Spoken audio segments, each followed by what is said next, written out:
Hi, I'm Michelle, and I'll be going over our group's American Century project, which is over the Vietnam War. We're going to start with our causes.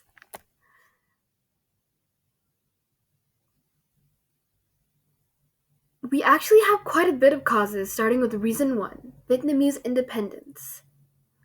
In World War II, Japan invaded Vietnam from the French Empire, which in response got people to resist.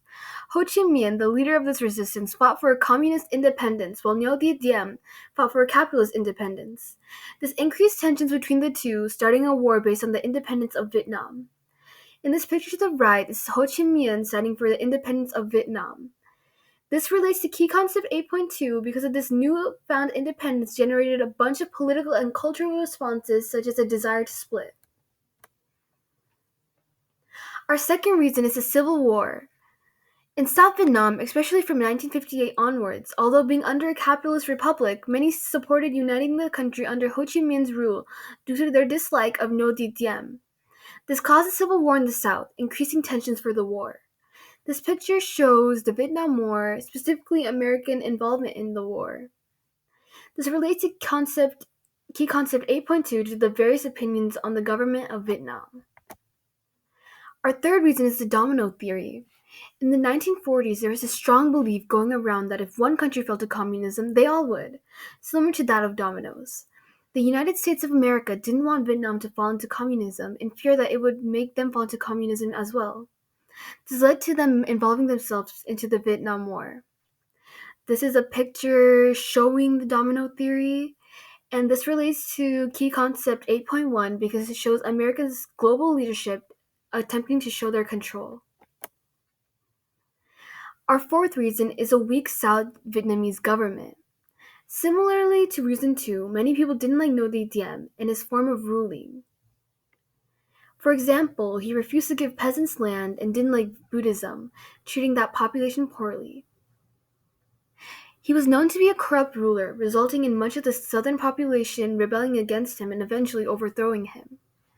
This over here is the picture of him, and this slide relates to key concept 8.2 because of the various opinions on the southern government of Vietnam. Our fifth and final reason is the Gulf of Tonkin and its incident. Probably the biggest reason of the Vietnam War, and it happened on August 2nd, 1964. North Vietnamese boats attacked the USS Maddox, which soon got the United States to be involved in the Vietnam War. This over here is a picture of it where the incident occurred, and this relates to key concept 8.1 because America, as a world power, got involved in international affairs to show their global leadership. We will now be moving on to significant events. Starting with the Battle of La Drang Valley. It happened in November 1965 and was the first major battle between American and Vietnamese forces. Both sides declared victory and learned important lessons. The next event is the January 1968 Tet Offense. Tet is a traditional Vietnamese holiday celebrating the new Lunar New Year, supposed to be the unofficial ceasefire. North Vietnam decided to attack South Vietnam during this time. This shocked the U.S., causing the gradual withdrawal of the U.S. troops from Vietnam. This picture over here shows South Vietnamese and U.S. troops that were surprised during the attack at Ket.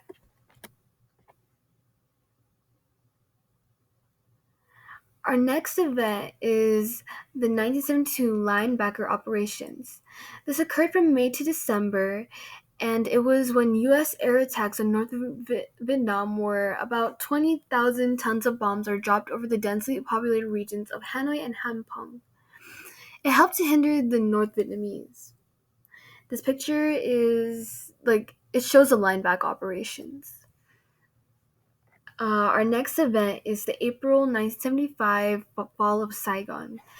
It was the capital of South Vietnam, and it was seized by communist forces, forcing South Vietnam to surrender. It was a mass evacuation that took place to transport Americans and South Vietnamese people out of Saigon. In July of 1975, North and South Vietnam are finally unified under communist rule and is known as the Socialist Republic of Vietnam. We have two more significant events, guys. The next one is the 1970 Cambodia incursion. This happened from April to June, and it was when communist bases across the Cambodian border attacked US and South Vietnam. Its success boosts South Vietnamese morale. And our final significant event is the 1972 Easter offense. It was massive, and North Vietnamese people pushed against South Vietnam. While Vietnam did gain more territory, it wasn't a decisive victory. And this picture over here shows President Nixon announcing the initiation of the Cambodia incursion. All these significant events relate to key concept 7.3 because the Vietnam War was a global conflict for the US over the ideology of communism. The US didn't want communism spreading, so they intervened with the Vietnam War. This was very controversial in the US and its role in global conflicts such as this one. Despite debate, the US proved to be a dominant power militarily and politically with this war. We will now be moving on to our effects of the Civil War. So, some of the effects is that it damaged the US economy by putting it in debt for the war, causing inflation. It also caused a staggering death toll of Vietnamese civilians and troops from from American bombing and the war. It weakened US commitment to internationalism after communism took over Vietnam. And it finally, American veterans of the Vietnam War have mental and physical illness from the trauma. This relates to key concept 8.3 since the post-war effects of the Vietnam War caused many significant changes for American society, politics, and culture. For instance, a lot of Americans grew with distrust with political leaders since the war was unpopular. In this picture, it shows that many people were against the Vietnam War and wanted the US to withdraw from it. We will now be moving on to significant people. We'll be starting with Ho Chi Minh. He was part of the Indochina Communist Party. He formed the League for Vietnamese Independence, and he began fighting for Japan's occupation.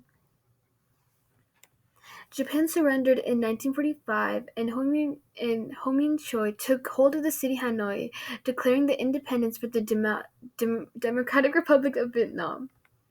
Conflict continued between Vietnam and Grace among the Vietnam. The Genevieve Accords granted independence to Vietnam. Vietnam divided into two nations, North and South, and Ho Min Chi was the leader of the North. He died in 1969, however. We'll now be moving on to Vo Nguyen Giap. He was the founder of Viet Minh with Ho Chi Minh. He was the principal commander of the siege on Dien Bien Phu, and while fighting the US, he maintained his position in the military. His tactics were extremely costly to both sides, but they were pretty effective. Some battles that he's given credit for that are in question, for example, the Saigon invasion, and he is regarded as one of the most important military figures in the war. Our next figure is Ngo Dinh Diem. He's president of the Republic of South Vietnam. Well, he was. And he was criticized for his known corruption, and he was very unpopular among his citizens, known for his religious persecution.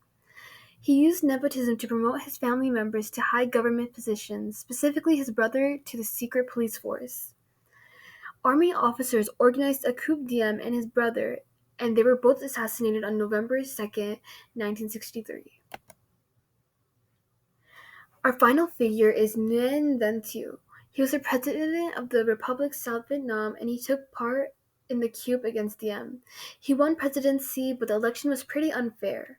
There was no attempt to prevent corruption among the government, and he won a second term while America withdrew their forces. He was president when the North launched their final attack against the South, and he denounced the US for abandoning Vietnam. He resigned and he lived in exile. All these significant figures relate to Key Concept 1 and the unstable post-war powers.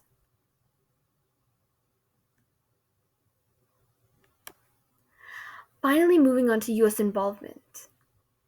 John F. Kennedy which he helped from January 20, 1961 to November 22, 1963. He heavily increased military and economic aid to South Vietnam. He also gave his approval for the assassination of Ngo Dinh Diem. Second, Lyndon B. Johnson. He helped from November 22, 1963 to January 20th, 1969. He further escalated the U.S. presence in Vietnam, contradicting a promise he had made to the public.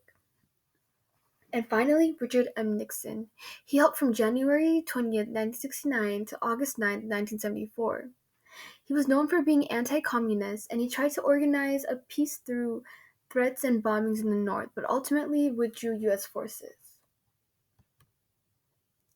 Here are resources that we used. Thank you so much.